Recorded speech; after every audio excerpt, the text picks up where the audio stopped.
So in this video, I'm going to talk about the uses of recombinant DNA. And so pretty much recombinant DNA is when you combine DNA that results in a new genetic combination. And so as we can see here, we have a human cell. We take part of the human cell, so the gene for human growth hormone, and then we stick it in a bacteria cell, and then eventually the bacterial cell will contain the gene for human growth hormone and it can produce human growth hormone. In future videos, we'll get into the detailed process about how this actually works and how you can specifically cut DNA in the right spot. But for this video, we're just going to give a brief overview about what purpose recombinant DNA has. And so recombinant DNA can produce drugs and pharmaceuticals as well as vaccines. So for example, recombinant DNA can be used to produce insulin. Originally, insulin was extracted from animal pancreas tissue in order to treat diabetics.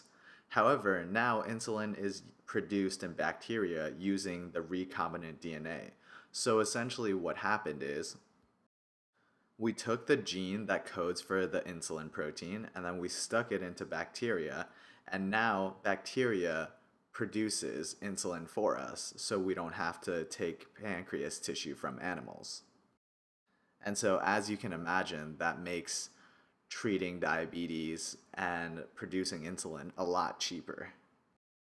Additionally, you can produce things such as growth hormone, blood clotting factor, and then recombinant DNA is also used to make the hepatitis B vaccine.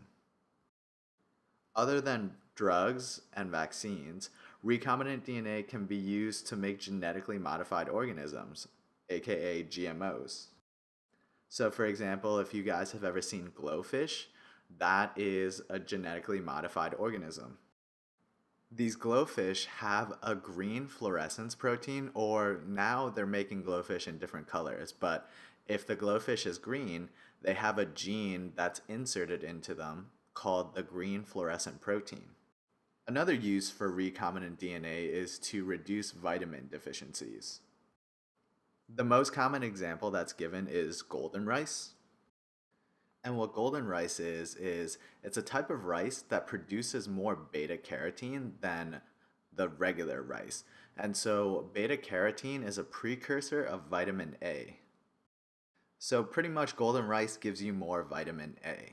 And in parts of the world where there may be nutritional deficiencies, where rice is pretty much the majority of what people eat, some people will have a vitamin A deficiency, and so golden rice is there to supplement that and to reduce the vitamin A deficiency. And then lastly, you could genetically modify organisms such as fruits and plants and all of that stuff. You can modify them to be bigger. You can modify them to be resistant to insects, for example, or herbicides. And so there's a lot of uses of recombinant DNA. So that pretty much sums it up for this video.